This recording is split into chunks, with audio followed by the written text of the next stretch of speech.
जादुई उड़ने वाला रंगीन शेर रोबोट और विशाल दुष्ट भेड़िए का हमला। जंगल के राजा शेर का एक मंत्री था रोबोट शेर। उस जंगल में जानवरों की संख्या दिन ब दिन कम होती जा रही थी, जिसके चलते राजा ने एक फैसला किया।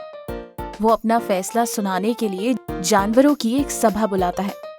हमारे जंगल में जानवरों की संख्या दिन ब दिन कम होती जा रही है। इसके दो कारण हो सकते हैं। हमारे जंगल में मांसाहारी जानवर ज्यादा होना, जिसके चलते हम कुछ दिनों तक शिकार करना थोड़ा कम कर देंगे। जितनी जरूरत हो बस उतना ही शिकार किया करो और उस शिकार को भी मिल बांट कर खाया करो। लेकिन शेर की ये बातें एक भेड़िए को बिल्कुल भी पसंद नहीं आती। हाँ, इतनी मेहनत करने के बाद जो थोड़ा बहुत शिकार हाथ लगता है, उससे ये शेर मिल बांट कर खाने को कह रहा है, शिकार कम करने को कह रहा है। अगर ऐसा रहा तो हम जिएंगे कैसे? वैसे भी मुझे बहुत भूख लगी है। मुझे इसके लिए कोई उपाय सोचना ही पड़ेगा। अगले दिन भेड़िया हिरन का शिकार करके खा रहा था कि तभी वहाँ चीता आता है। तुम्हारे शिकार किए हुए भोजन में से थोड़ा भोजन मुझे भी दो। इतने छोटे शिकार में तुम्हें क्या दूं? चलो जाओ यहाँ से। कल महाराज ने जो कहा था वो भूल गए? मुझे 2 दिन से कोई भी शिकार नहीं मिला। कृपया करके मुझे थोड़ा भोजन दे दो ना। चीता जबरदस्ती भेड़िए को घायल करता है और भोजन लेकर वहाँ से भाग जाता है। ओह, बहुत भूख लग रही है। चीता ताकत के बल पर मेरा भोजन लेकर वहाँ से चला गया। मुझे फिर से शिकार ढूंढना पड़ेगा। और इधर उधर देखने लगता है। उसे वहीं पास में घास नजर आती है। लगता है मुझे आज घास खाकर ही अपना गुजारा करना होगा। यूं सोचते हुए वो जाकर घास खाने लगता है। घास खाकर वो वापस गुफा में जाता है और जैसे ही गुफा में जाता है वो चक्कर खाकर गिर जाता है। जब उसे होश आता है तो वो गुफा से बाहर आने की कोशिश करता है। अरे ये क्या? ये गुफा की छत इतनी छोटी हो गई या मैं बड़ा हो गया? ये सोचते हुए वो जैसे ही गुफा से बाहर आता है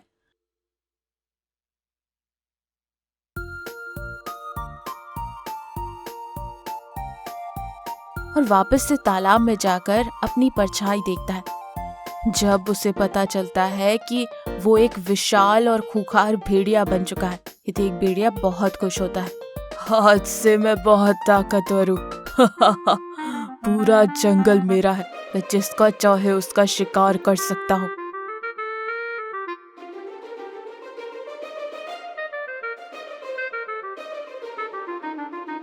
यूं वो अपने रास्ते में आए हर जानवर को मारने लगा। भेड़िए के आतंक से सारे जानवर शेर के पास जाते हैं और उसे सारी बात बताते हैं। तुम लोग घबराओ नहीं, उस भेड़िए का अंत मैं करूंगा। सुनो रोबोट, एक दुष्ट भेड़िए ने हमारे जंगल पर हमला कर दिया है। उन्हें मारना है। तुम तुरंत उसे ढूंढो और मार डालो। जी महाराज। रोबोट शेर भेड़िए के पास जाता है। अच्छा, तो तू आया है मुझे मारने? लगता है तुझे शेर ने भेजा है। चल कोई बात नहीं, मुझे पता है मैं तुझे मार दूंगा और बाद में शेर राजा को मारूंगा और फिर पूरा जंगल मेरा हो जाएगा। मेरे होते हुए ऐसा नहीं हो सकता। ये सुनकर भेड़िए को गुस्सा आता है और वो रोबोट पर हमला करता है। दोनों के बीच जोर की लड़ाई होती है। भेड़िया रोबोट की ताकत के सामने नहीं टिक पाता और मारा जाता है। रोबोट शेर जोर से दहाड़ मारता है।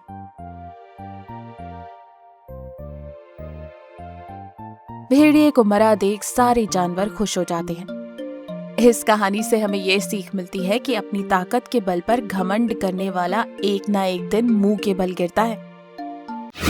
बाघ का रहस्य, बेटा ही बना बाप का दुश्मन और खूनी गुफा। एक बार की बात है, एक घना और सुंदर जंगल था। जंगल का राजा शेर खान अपने बेटे सिम्बा और पत्नी के साथ रहता था। शेर खान बहुत ही ताकतवर और शक्तिशाली था।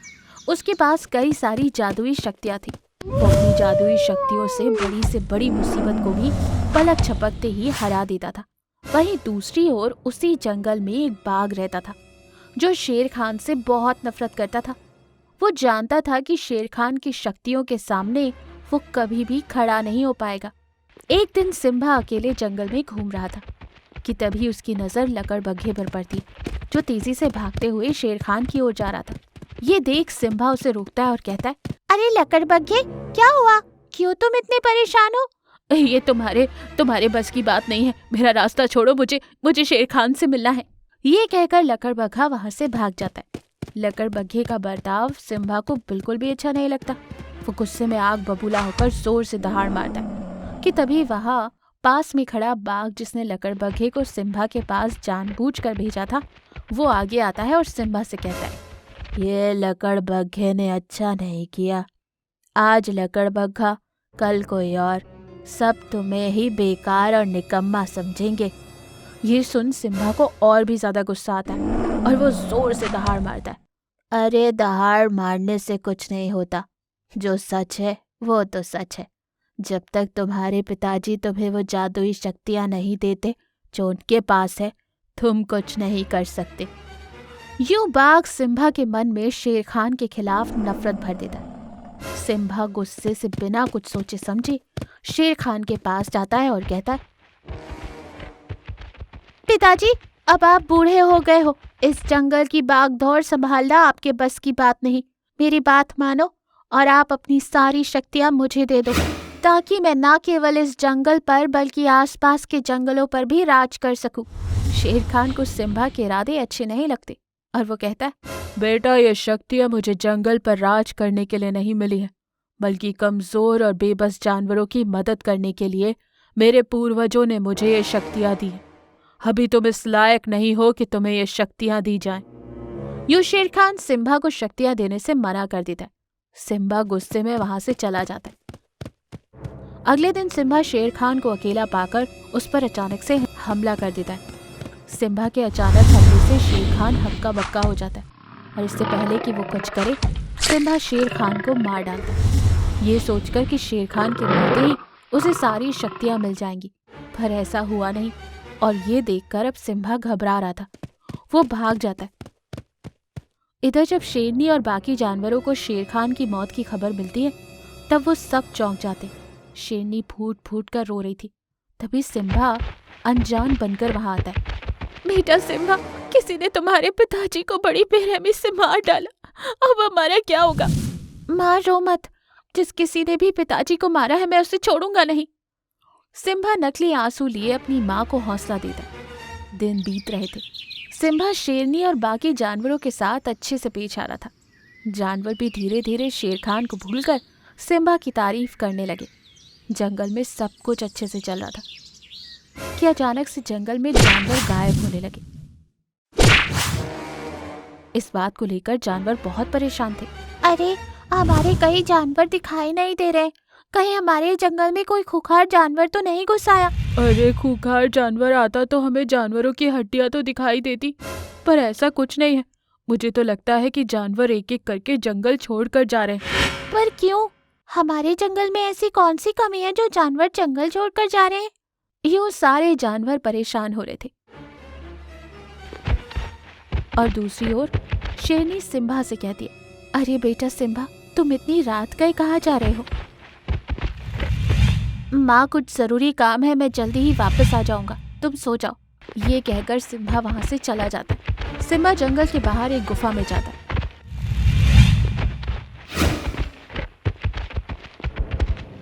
और काफी देर बाद वापस अपनी गुफा में आता है। सिम्बा को उस गुफा में जाते और आते हुए कोई नहीं देखता और ना ही कोई उस गुफा के बारे में जानता था। सिम्बा हर रोज रात के अंधेरे में उस गुफा में जाता और आता था। एक दिन शेरनी जंगल में घूम रही थी कि हथनी शेरनी से मिलकर जानवरों के बारे में बताती। हाँ, मैंने भी इस पर गौर किया है, ये बड़ी ही गंभीर समस्या है। आज ही इसके बारे में मैं सिम्बा से बात करूंगी, वो तुरंत कोई ना कोई उपाय जरूर लेगा। ये कहकर शेरनी वहां से आगे बढ़ती कि रास्ते में उसे सिम्बा नजर आता है। वो सिम्बा को रोकने की कोशिश करती है, पर सिम्बा शेरनी की आवाज नहीं सुन पाता और वो आगे निकल जाता है। शेरनी सिम्बा का पीछा करती है और वो देखती है कि सिम्बा एक गुफा में जा रहा है। ये देख शेरनी भी उसके पीछे पीछे उस गुफा में जाती है। शेरनी वहां के नज़ारे को देखकर चौंक जाती है। वहां जानवर मरे पड़े थे और बाघ मजे लेकर उन जानवरों को खा रहा था। ये देख शेरनी जोर से दहाड़ मारती। शेरनी की दहाड़ सुन बाघ और सिम्बा चौंक जाते। सिम्बा, ये सब क्या है? माँ, मुझे पिताजी की जादुई शक्तियाँ हासिल करनी है और ये तभी मुमकिन है जब मैं इस रहस्यमय गुफा को जानवरों की बलि दूं। सिम्बा, लगता है तुम पागल हो गए। मुझे तुमसे ये उम्मीद नहीं थी। मैंने ख्वाब में भी नहीं सोचा था कि तुम मासूम जानवरों को यूं मारोगे। शेरनी बाघ की ओर देखते हुए कहती है, लगता है ये सब इस बाघ का किया धरा है। इसी ने तुम्हें भड़काया होगा। बाघ, मैं तुझे जिंदा नहीं छोड़ूंगी। ये लो, उल्टा चोर कोतवाल को डांटे। एक तो मैं तुम्हारे बेटे की गलतियों पर पर्दा डाल रहा हूँ और तुम हो कि मुझे ही कसूरवार ठहरा रही हो। तुम्हारे बेटे ने जादुई शक्तियाँ पाने के लिए अपने पिता को मार डाला। ये सुनकर शेरनी के पैरों तले जमीन खिसक जाती। सिम्बा, कह दो कि ये सब झूठ है। तुम अपने पिता का कत्ल नहीं कर सकते। सिम्बा शेरनी को सारी सच्चाई बताता है। सिम्बा और शेरनी बातें कर ही रहे थे कि बाघ मौका देखकर उन दोनों पर हमला करता और उन्हें घायल कर देता। वो दोनों इतने घायल हो गए थे कि उठ भी नहीं पा रहे थे। ये देख बाघ खुश हो जाता है। मैंने सोचा नहीं था कि तुम लोगों को मारना इतना आसान होगा। अरे ओ बेवकूफ सिम्बा, मैंने तुझे इस्तेमाल किया तेरे पिता को मारने के लिए और तू मेरी बातों में आकर अपने ही पिता को मार बैठा। मैंने जादुई शक्तियों का बहाना बनाकर तुझसे जानवरों की बलि मांगी ताकि मुझे बैठे बिठाए भोजन मिल जाए।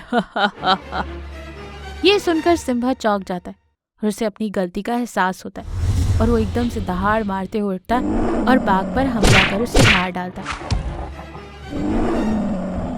बाघ के मरते ही सिम्बा अपनी माँ से माफी मांगता है।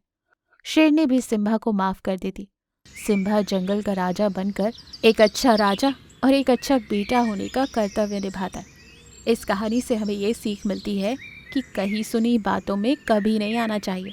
ये कहानी आपको अच्छी लगी तो लाइक और शेयर ज़रूर करें और कमेंट करके हमें ज़रूर बताएं। और हाँ, हमारे चैनल को सब्सक्राइब करना मत भूलिएगा। सफेद शेर, बाघ, लोमड़ी और जहरीला फूल। एक बार की बात है, एक सुंदरबन नाम का जंगल हुआ करता था। सुंदरबन में बहुत सारे जंगली जानवर आपस में मिलजुल कर रहा करते थे। उसी जंगल में एक सफ़ेद शेरनी भी रहती थी। सफ़ेद शेरनी के पास कुछ जादुई शक्तियाँ थी जिससे वो सारे जंगल के जानवरों की मदद किया करती थी। हमारा ये जंगल कितना खूबसूरत और शांत है। हाँ, सही कहा। हाँ, सब सफ़ेद शेरनी की वजह से है। वो हमेशा अपनी जादुई शक्तियों से हमारी मदद करती है। जंगल में वो कोई मुसीबत नहीं आने देती। सफ़ेद शेरनी हमेशा सबके लिए खड़ी रहती थी और अपनी जादुई शक्तियों से हर मुसीबत और चुनौतियों को ख़त्म कर देती थी। लेकिन ये बात उस दुष्ट बाघ को बिल्कुल पसंद नहीं आती। दरअसल बाघ सुंदरबन से दूर एक काली गुफा में रहता था। बाघ हमेशा से सुंदरबन का राजा बनना चाहता था, लेकिन वो ये बात अच्छी तरह से जानता था कि सफ़ेद शेरनी के होते हुए वो कभी सुंदरबन पे आंख उठाकर भी नहीं देख सकता। हमेशा की तरह गुस्से में बाघ अपनी गुफा में बैठकर सफ़ेद शेरनी को रास्ते से हटाने के बारे में सोच रहा था। आखिर कैसे मैं उस सफ़ेद शेरनी को रास्ते से हटाऊं? मैं जब भी कुछ करने की सोचता हूँ, सफ़ेद शेरनी अपनी जादुई शक्तियों से मुझे घायल कर देती है। तभी वहाँ बाघ का चमचा लोमड़ी आता है। क्या हुआ महाराज? आप इतने गुस्से में क्यों हो? मुझे राजा बनना है, राजा। वो तो आप हो ही महाराज, इस गुफा के राजा, इस काली गुफा के राजा। अपनी बकवास बंद करो, मुझे पूरे सुंदरबन का राजा बनना है। वो तो आप भूल ही जाइए महाराज, सफ़ेद शेरनी के होते हुए आप सुंदरबन के राजा तो दूर दूर तक नहीं बन सकते। लोमड़ी के मुंह से अपनी ऐसी बेइज्जती सुनकर बाघ को बहुत गुस्सा आता है। बाघ लोमड़ी से कहता है, क्या कहा तूने? एक बार फिर से कहना। महाराज, वो मैं तो मजाक कर रहा था, आप तो सच में नाराज हो गए।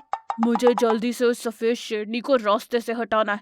कोई तरीका बताओ, नहीं तो मैं तुम्हें ही रास्ते से हटा दूंगा। तरीका है महाराज, एक तरीका है, जहरीला फूल। मैंने सुना है कि अगर किसी जहरीले फूल का रस शेरनी को पिला दिया जाए तो शेरनी बीमार पड़ जाएगी और उसकी शक्तियां भी कम हो जाएंगी। लेकिन वो फूल बहुत मुश्किल से मिलता है। जहरीले फूल का नाम सुनकर बाघ बहुत खुश हो जाता है और वो लोमड़ी को जहरीला फूल लाने के लिए भेज देता है।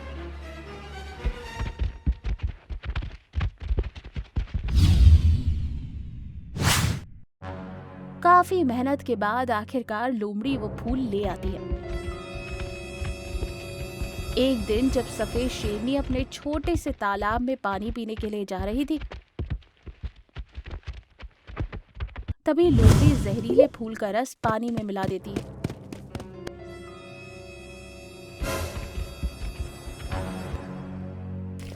पानी पीते ही सफेद शेरनी की तबीयत बिगड़ने लगती है। धीरे धीरे सफेद शेरनी बहुत कमजोर पड़ जाती है। जंगल के बाकी जानवर सफेद शेरनी की ऐसी हालत देखकर बहुत दुखी हो जाते।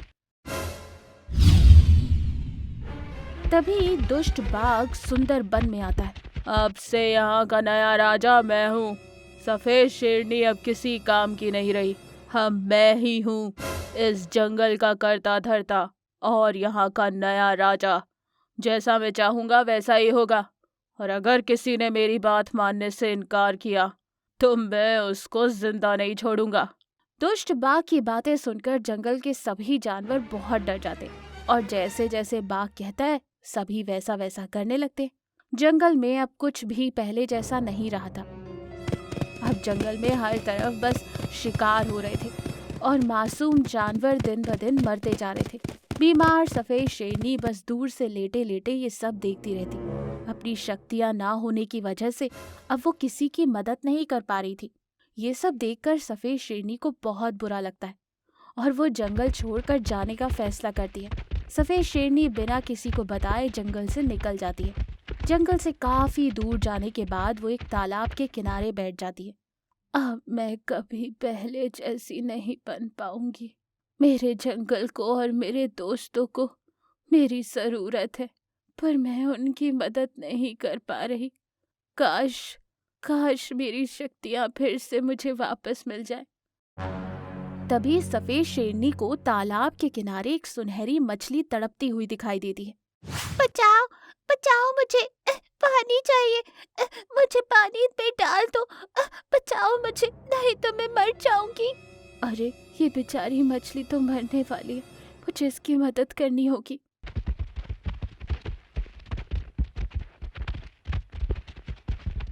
सफेद शेरनी बिना किसी देरी के सुनहरी मछली को वापस पानी में डाल देती है। शुक्रिया मेरी जान बचाने के लिए। कोई बात नहीं, ये तो मेरा फर्ज था। और फिर देखते ही देखते वो सुनहरी मछली एक जलपरी में बदल जाती है। मैंने तुम्हारी बात सुन ली थी। मैं एक जादुई जलपरी हूँ। एक शेरनी होने के बाद भी तुम मुझे खाने की बजाय मेरी मदद कर रही हो, ये देखकर मैं बहुत खुश हुई। जलपरी सफेद शेरनी की बहादुरी और अच्छाई को देखकर उसे उसकी जादुई शक्तियां वापस लौटा देती है। अपनी जादुई शक्तियां पाकर नाला बहुत खुश होती है। दुष्ट बाघ, आ रही हूं मैं अपने जंगल को वापस लेने और तुझे मजा चखाने। और फिर सफेद शेरनी बिना देरी किए अपने जंगल में अपने दोस्तों की मदद करने वापस पहुंच जाती है। दुष्ट बाघ उसे देखकर हैरान हो जाता है। सफेद शेरनी उससे कहती है, दुष्ट बाघ, चला जा मेरे जंगल को छोड़कर, वरना इस बार तू बचेगा नहीं। तुम्हारी हिम्मत कैसे हुई जंगल के राजा से ऐसे बातें करने की? और फिर दुष्ट बाघ और सफेद शेरनी के बीच लड़ाई शुरू हो जाती है। सफेद शेरनी अपनी जादुई शक्तियों से बाघ को मार देती है और जंगल को फिर से पहले जैसा शांत और खूबसूरत बना देती है। सफेद शेरनी को पहले जैसा देखकर जंगल के बाकी जानवर भी बहुत खुश थे। शेरनी फिर से अपने जंगल में रहने लगती है और जंगल वासियों की मदद करती है। इस कहानी से हमें ये संदेश मिलता है कि आज भले ही आपकी परिस्थिति कैसी भी हो, हमें अपने बारे में ना सोचकर दूसरों की मदद करनी चाहिए। अगर हम दूसरों की मदद करते हैं तो दूसरे भी हमारी मदद करते हैं। जंगल का राजा शेर, ब्लैक पैंथर बाघ और दुष्ट सांप। जंगल का राजा शेर सिम्बा अपने दोनों दोस्त बाघ ब्लैक पैंथर से कहता है, हमारे जंगल में सब कुशल है ना? किसी को कोई परेशानी तो नहीं? आपके रहते भला किसी को क्या परेशानी हो सकती है? हाँ सिम्बा, बगीरा सही कह रहा है। यूं जंगल में सब कुछ अच्छे से चल रहा था। सिम्बा का एक मंत्री था सांप, जो बड़ा ही दुष्ट था। वो बगीरा और भैरव को बिल्कुल भी पसंद नहीं करता था।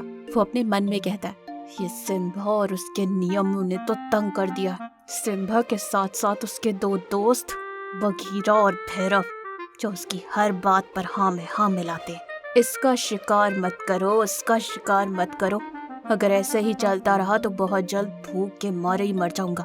नहीं नहीं, ऐसा नहीं हो सकता। मैं सिम्बा को मारकर इस जंगल का राजा बन जाऊंगा। उससे पहले सिम्बा की जो ताकत है, भैरव और बगीरा, मुझे उन्हें रास्ते से हटाना होगा, जिसके बाद सिम्बा खुद ब खुद कमजोर पड़ जाएगा। फिर मेरा काम आसान हो जाएगा। सांप मौके की तलाश में था। फिर एक दिन उसे बगीरा जंगल में अकेला घूमता दिख जाता है। सांप तुरंत उसके पास जाकर कहता है, बगीरा कैसे हो? मुझे क्या हुआ, मैं तो एकदम मस्त हूँ। हाँ, तुम तो यही कहोगे, लेकिन जानवर तो कुछ और ही कह रहे हैं। वो भैरव की ही तारीफ करते हैं। मैंने तो यहाँ तक सुना है कि महाराज को भी भैरव से ही ज्यादा लगाव है। बंद करो अपनी बकवास। तुम हम दोनों के बीच फूट डालने की कोशिश कर रहे हो। सच हमेशा कड़वा ही होता है। तुम अपने लिए कुछ अच्छा सुनने के लिए तैयार ही नहीं हो।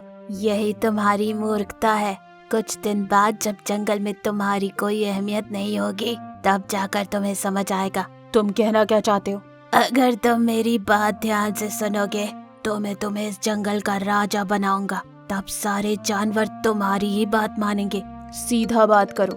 पहले हम दोनों मिलकर भैरव को मार देते हैं, उसके बाद सिम्बा को मार डालेंगे। फिर तुम राजा और मैं मंत्री। ये बात तो गलत है। भला मैं कैसे अपने दोस्तों को मारूंगा? मारना तो पड़ेगा। अगर तुम राजा बनना चाहते हो तो उसे मारना पड़ेगा, नहीं तो तुम हमेशा के लिए उसके गुलाम रह जाओगे। तुम्हारी बातें सुनकर मेरे मन में राजा बनने की इच्छा बढ़ गई है। ये हुई ना बात। अभी जाकर भैरव को बातों में बहला फुसला कर यहाँ ले आ। मैं उसे मार डालूंगा। ठीक है। यूं बगीरा भैरव को सांप के पास लाता है। सांप तुरंत भैरव को डस लेता है और उसे मार डालता है। जब सिम्बा को भैरव का कोई पता नहीं लगता, सिम्बा बाकी जानवरों से पूछता है, मेरा दोस्त भैरव दिखाई नहीं दे रहा। पता नहीं क्यों, पर मुझे बहुत चिंता हो रही है। ये सुनकर बगीरा घबरा जाता है और तुरंत सांप के पास जाता है। सिम्बा को शक हो गया, मुझे बहुत डर लग रहा है। अब हम क्या करें? सिम्बा को खत्म करने का समय आ गया है। तुम एक काम करो, सिम्बा के पास जाकर कहना कि भैरव मिल गया है और उसे गड्ढे के पास ले आओ। जब वो गड्ढे में देखने लगे तो तुम पीछे से उसे धक्का दे देना। भूखा और प्यासा सिम्बा गड्ढे में ही मर जाएगा और फिर तुम बनोगे जंगल के राजा।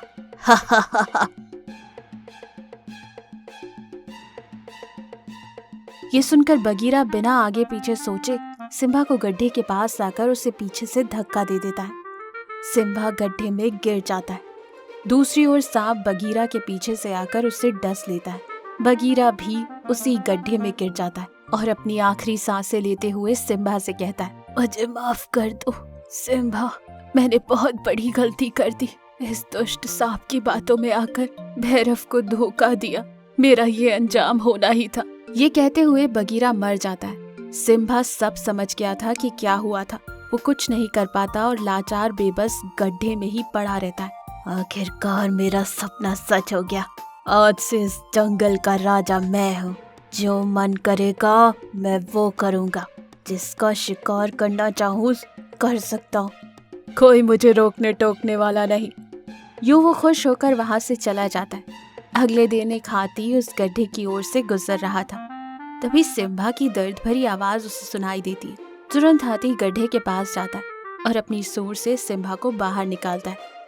जैसे ही सिम्बा थोड़ा संभल जाता है, वो सांप के पास जाता है। सांप सिम्बा को देखकर परेशान हो जाता है। सिम्बा सांप पर हमला कर उसे मार डालता है। इस कहानी से हमें ये सीख मिलती है कि एक ना एक दिन बुराई का अंत जरूर होता है और हमें कभी भी किसी की कही हुई बातों पर अपनी दोस्ती में शक नहीं करना चाहिए।